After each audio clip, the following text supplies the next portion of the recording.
The Galactic Throne had ruled the galaxy for over 500 years. With 79 star systems under their control, no one dared to speak against them. No rebellion lasted more than a week. No enemy ever returned from their wrath. The people of the galaxy feared them, worshipped them, obeyed them. But there was one name the throne never spoke. One name they erased from their records. One name that still whispered through secret bars and prison cells like a ghost. Commander Rex Hawk. 20 years ago, he led the last human resistance against the throne. He was a war hero, a tactical genius, and some believed, a monster. His final battle had left hundreds of throne ships burning in space, but then he vanished. No one found a body, no ship, no escape pod, nothing.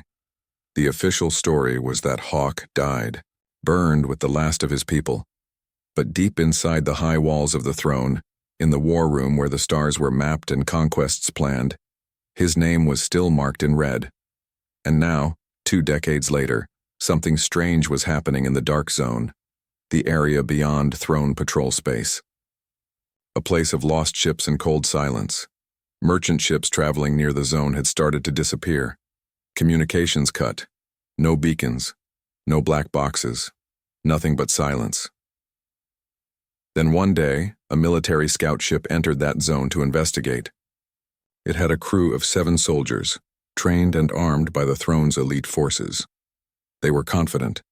They had never failed a mission. 6 of them didn't return. The one who did, a lieutenant named Marek, was found drifting in a life pod, frozen, barely alive. The rescue team pulled him out, revived him, and brought him to the medical bay. He didn't speak at first. His eyes were wide, staring at nothing, like he had seen something his mind couldn't explain. The doctor said he had no injuries, no wounds, but mentally, he was broken. Finally, after hours of silence, he whispered something. The lead medic leaned in, asking him to repeat. Marek's voice was weak, cracked, like it was pulled from the edge of death. Hawk is back. Those 3 words sent a wave of panic through the military command. The officer in charge dismissed it at first, claiming it was brain damage. But then the technicians pulled up the damaged black box from the ship. Only 3 seconds of video survived. In those 3 seconds, the screen showed a massive dark warship. No ID, no markings, no signal. It hovered like a shadow in the void. Its hull was shaped like wings, sharp, deadly. Then, a single beam of red light flashed and the recording ended. The throne's generals gathered in secret. They reviewed the old files. All evidence of Hawk had been sealed, but the older ones still remembered the terror he caused. One general, old and gray, shook his head and whispered, "It's the Vengeance. Vengeance, the name of the last ship built by humans before the fall. It was believed destroyed with Hawk. But what if it wasn't?" The Empress of the Throne ordered silence. "No public reports," she said. "No panic." They sent 3 more ships, quietly, all equipped with advanced weapons and top soldiers. None of them came back. Then, across several sectors, strange signals began appearing. Not threats, not war codes, but old Earth music. Faint, lost tunes, from a destroyed planet echoing through throne frequencies.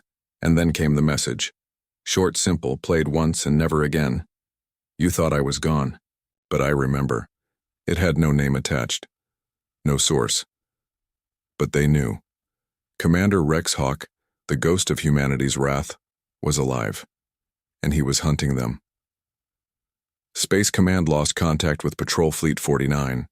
It was a strong force, 12 warships, 2 dreadnoughts, and 1 AI battlecruiser, enough to wipe out a small planet.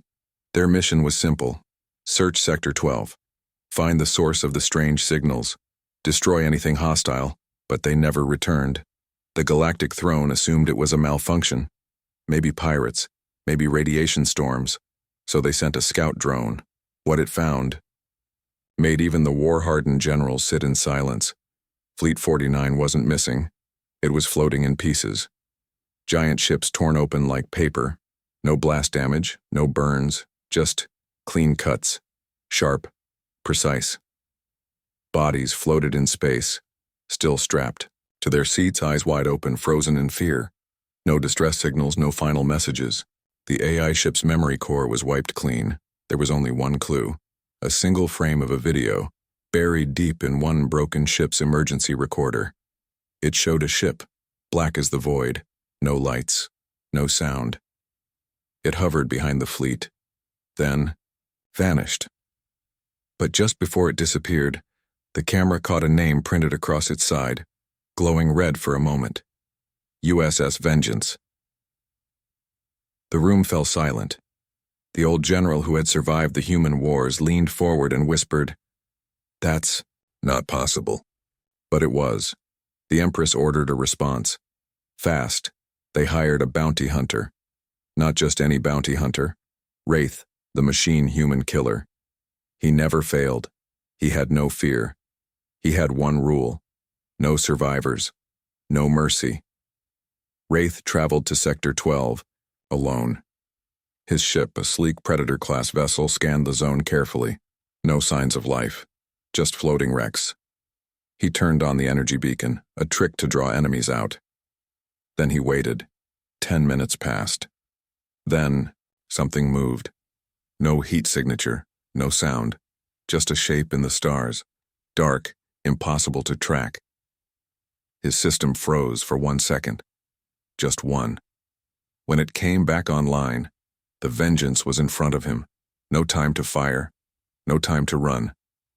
The last thing Wraith saw before his ship exploded was a shadowy figure standing in the command bridge of the Vengeance, face hidden, but the eyes glowing red.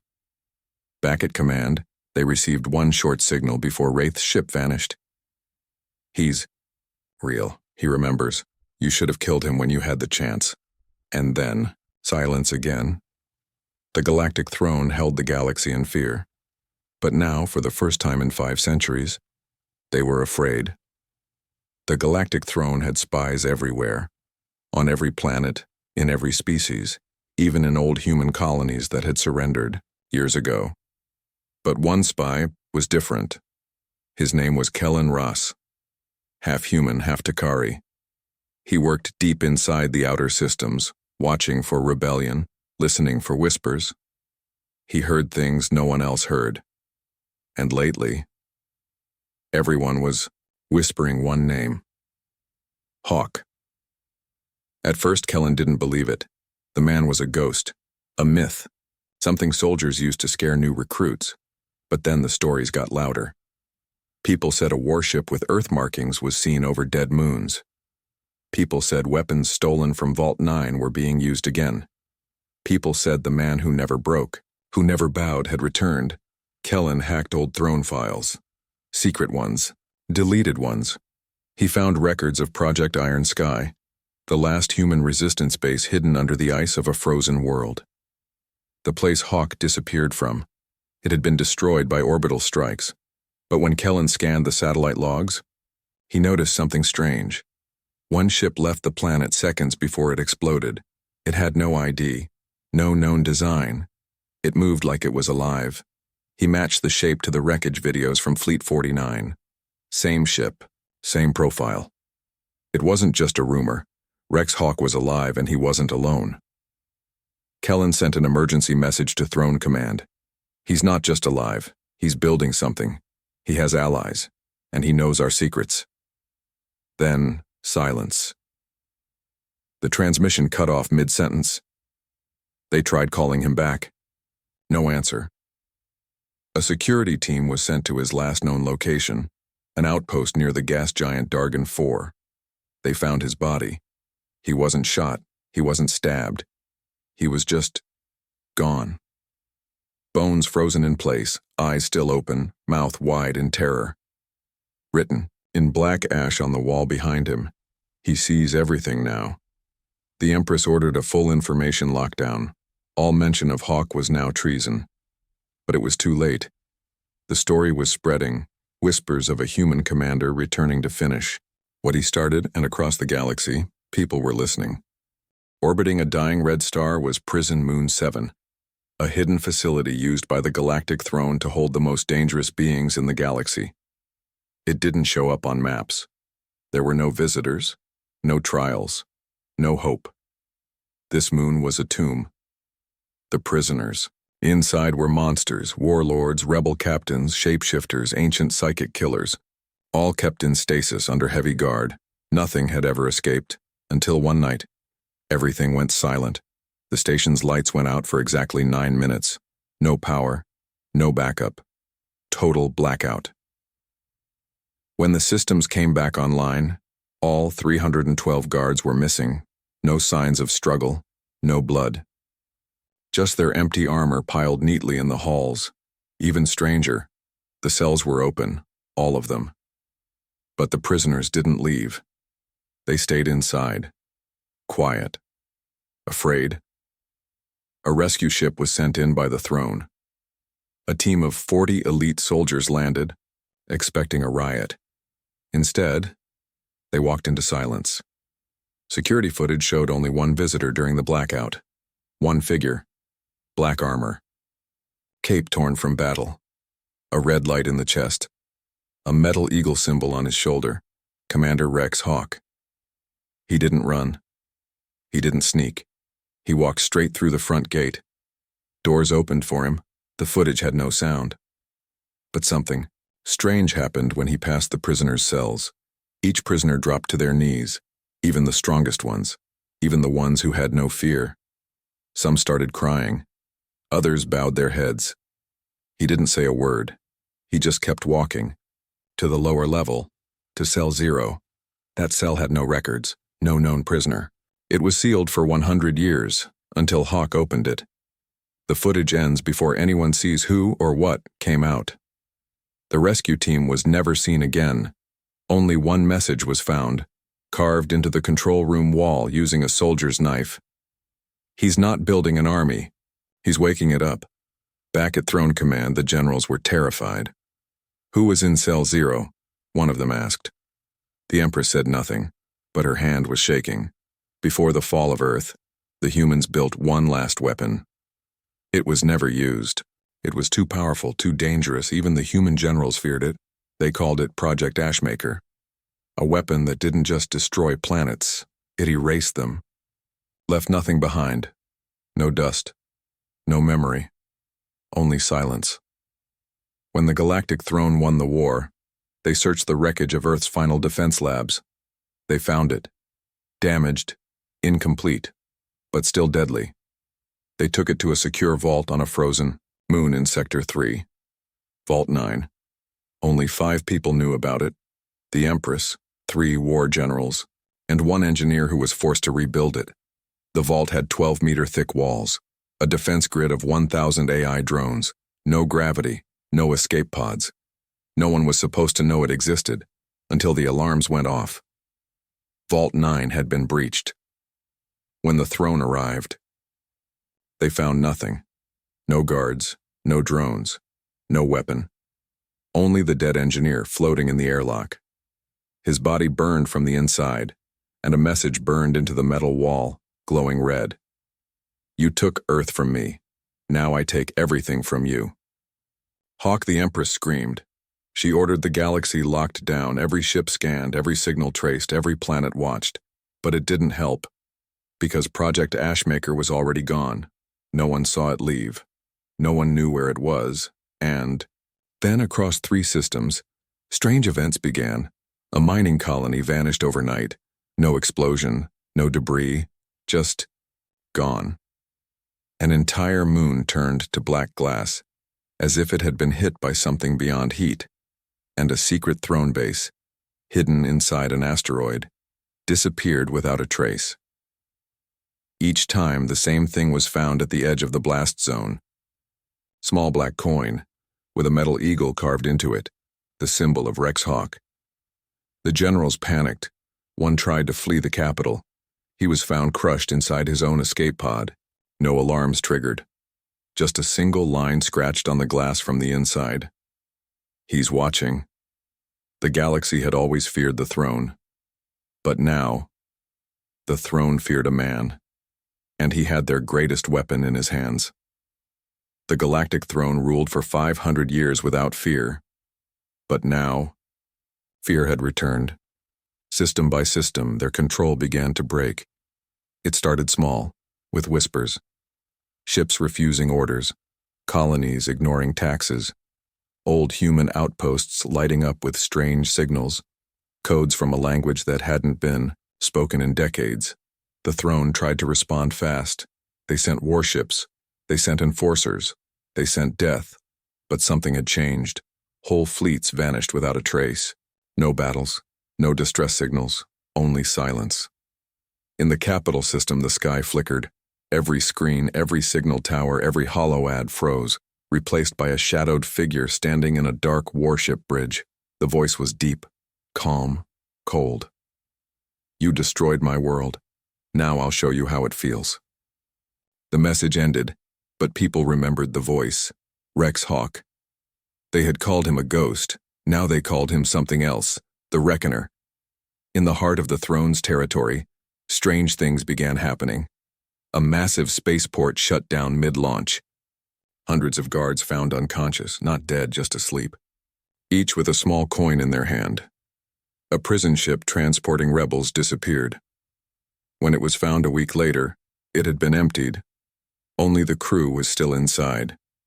Frozen, eyes open, mouths wide, silent, terrified. On the planet Virel, crowds gathered at night, thousands, staring at the sky. No one told them to come. No one knew why they stood there in silence. Then, a single ship passed above them. A shadow. No sound. No lights, and the people cheered, not for the throne. For him. Inside the throne's war council, chaos had begun. One general suggested retreat. He was found dead the next day, suffocated in his own quarters. A message was carved into the floor, with a knife. Cowards fall first. The Empress no longer appeared in public. They said she had gone mad. She whispered to shadows. She blamed the walls. She dreamed of fire. The only words she kept repeating were, "We should have burned him. We should have burned the whole planet." But it was too late. Because now, Rex Hawk wasn't just fighting. He was winning. Across the galaxy, strange signals began to rise. They weren't in any known language, just pulses of sound, deep, slow, echoing across dead systems. Scientists couldn't decode them, but survivors of the human wars recognized the pattern. It was the old Earth War Code, a forgotten system used by rebel commanders during the final battles. The message was simple. Phase 7, ready, all eyes open. That's when it started. Throne communications began to fail, not jammed, not hacked, just silenced. Whole fleets cut off from command, planetary defenses powered down without warning, orbital stations drifted out of alignment, as if pulled by invisible hands. They called it the flicker, a creeping blackout across the throne's control systems. But it wasn't random. It was planned. Meanwhile, on a forgotten desert moon, a rebel group uncovered a long-hidden underground bunker. Inside, they found something impossible, a giant 3D map, showing every throne, ship, and secret vault. The map was alive, updating in real time. In the center of it all, the Vengeance floated, the ship of Rex Hawk, watching, waiting. Then a voice echoed through the bunker's speakers. The throne built its empire on fear. Now it will crumble in silence. Phase 8 begins at dusk. The rebels didn't ask questions.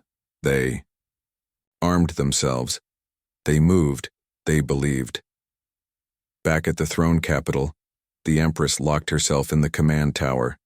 Her guards were gone, her generals missing, her empire collapsing. She sent one final message into deep space, a desperate broadcast. "Rex Hawk, you don't have to do this. We can talk, negotiate, surrender. You've made your point. Please, we can stop." There was no reply, but outside her tower something appeared in the sky. A ship, black, massive, silent. It didn't move. It didn't fire. It just watched.